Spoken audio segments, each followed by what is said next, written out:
সুপ্রিয় দর্শক, এই ইউটিউব চ্যানেলে জানাই স্বাগতম। শুরু হচ্ছে কয়েকশো বছরের মধ্যে সবথেকে বড় ও বিরল পূর্ণগ্রাস চন্দ্রগ্রহণ। শাস্ত্র অনুযায়ী সূর্যগ্রহণ বা চন্দ্রগ্রহণ যে কোনো ধরনের গ্রহণকেই কিন্তু অশুভ বলে মনে করা হয়, কারণ এই গ্রহণের সময় অশুভ শক্তিরা জেগে ওঠে, যার ফলে প্রায় প্রত্যেক রাশির জাতক জাতিকাদের জীবনেই পড়ে খারাপ প্রভাব এবং ভালো প্রভাব। বিশেষ করে গর্ভবতী মহিলা ও শিশুদেরকে এই গ্রহণের সময় অত্যন্ত সাবধানে থাকতে বলা হয়ে থাকে এবং গ্রহণের নিয়মকানুন অত্যন্ত যত্ন সহকারে পালন করতে হয়। যে কোনো ভুল ত্রুটি হলেই জীবনে ঘনিয়ে আসতে পারে বিপদ, তাই আপনারা এই সময় অত্যন্ত সতর্ক থাকুন। তো আসুন প্রিয় দর্শক, আমরা আজকে জেনে নিচ্ছি ভারতবর্ষ এবং বাংলাদেশের সঠিক সময়সূচি অনুযায়ী এই বছরের দ্বিতীয়তম চন্দ্রগ্রহণ কখন শুরু হবে, এই গ্রহণের মধ্য সময় কখন থাকছে, এই চন্দ্রগ্রহণ কখন শেষ হচ্ছে, অর্থাৎ এই গ্রহণের সম্পূর্ণ সঠিক নির্ভুল সময়সূচি। তারই পাশাপাশি এই গ্রহণ পশ্চিমবঙ্গ ও বাংলাদেশের কোন কোন জায়গা থেকে দৃশ্যমান হবে এবং এই গ্রহণের সময় গর্ভবতী মহিলা এবং শিশুদেরকে কি কি নিয়ম কানুন পালন করতে বলা হচ্ছে, সূতক সময় কখন থেকে শুরু হচ্ছে। তো এই বিষয়ে বড় বড় জ্যোতিষ শাস্ত্রবিদের তরফ থেকে যেই সব গুরুত্বপূর্ণ তথ্য চলে এসেছে, তো তাই কিন্তু আমি আজকে আপনাদেরকে জানিয়ে দেব এই ভিডিওটির মাধ্যমে। তবে বিস্তারিতভাবে জানতে হলে অবশ্যই ভিডিওটিকে শেষ পর্যন্ত মনোযোগ সহকারে দেখবেন। আর আপনি কোন জেলা থেকে এই ভিডিওটি দেখছেন তা অবশ্যই নিচে কমেন্ট করে জানিয়ে রাখবেন, কারণ আপনার জেলার যে কোনো গুরুত্বপূর্ণ খবরের আপডেট আসলেই আমরা কিন্তু তা আপনাকে জানিয়ে দেব সবার প্রথমেই। তার জন্য অবশ্যই এই ইউটিউব চ্যানেলটিকে সাবস্ক্রাইব করে পাশে থাকবেন। তো চলুন প্রিয় দর্শক, দেরি না করেই ভিডিওটিকে শুরু করা যাক। জ্যোতিষ শাস্ত্রবিদদের মতে এই পূর্ণগ্রাস চন্দ্রগ্রহণ কিন্তু পৃথিবীতে ফেলতে পারে বিশেষ প্রভাব। সেক্ষেত্রে ঘটতে পারে প্রাকৃতিক দুর্যোগ, হতে পারে আবহাওয়ার বড়সড় পরিবর্তন, দেশের মধ্যে বাড়তে পারে উত্তেজনা বা তৈরি হতে পারে সীমান্ত বিরোধ, এবং তার মধ্যে ব্যবসায়িকদের মধ্যেও কিন্তু বাড়বে উদ্বেগ।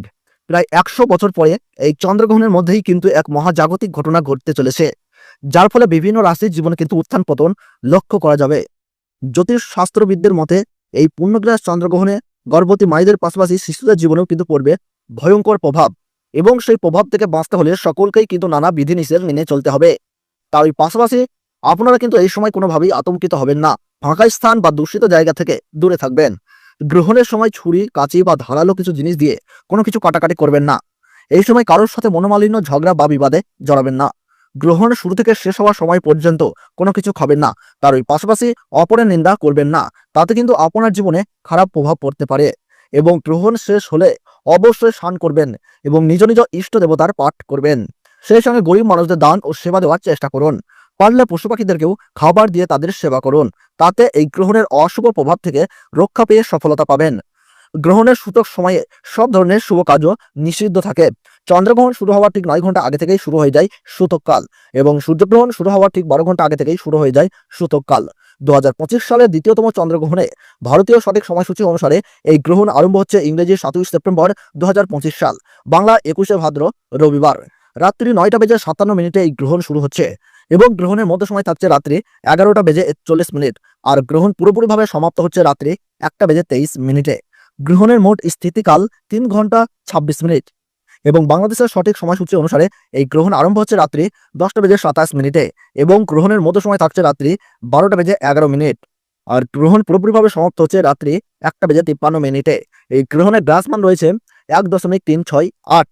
বছরের দ্বিতীয়তম চন্দ্রগ্রহণ ভারতবর্ষ এবং বাংলাদেশ থেকে, যেমন পশ্চিমবঙ্গের কলকাতা, হাওড়া, বর্ধমান, নদিয়া, মুর্শিদাবাদ, বীরভূম, 24 পরগনা, মালদহ, দার্জিলিং, জলপাইগুড়ি, ঢাকা, ময়মনসিংহ, রংপুর, সিলাহাট, ব্রাহ্মণবাড়িয়া, কুমিল্লা, চট্টগ্রাম, বরিশাল, নোয়াখালী, রাজশাহী, বিবাড়িয়া, কক্সবাজার, টেকনাম, সেই সঙ্গে সৌদি আরব, দুবাই, ওমান, চীন, জাপান, এই সমস্ত জায়গা থেকে কিন্তু পুরোপুরিভাবে দৃশ্যমান হবে। তো বন্ধুরা, ভিডিওটি ভালো লাগলে ছোট্ট একটি লাইক দিয়ে উৎসাহিত করবেন। আর চ্যানেলটিতে নতুন দর্শক হয়ে থাকলে প্রতি মুহূর্তের সঠিক গ্রহণ সম্পর্কে গুরুত্বপূর্ণ ভিডিও পাওয়ার জন্য অবশ্যই এই ইউটিউব চ্যানেলটিকে সাবস্ক্রাইব করে পাশে থাকা বেল বাটনটি বাজিয়ে দেবেন। তাহলে সকলে সুস্থ থাকুন, ভালো থাকুন, ধন্যবাদ।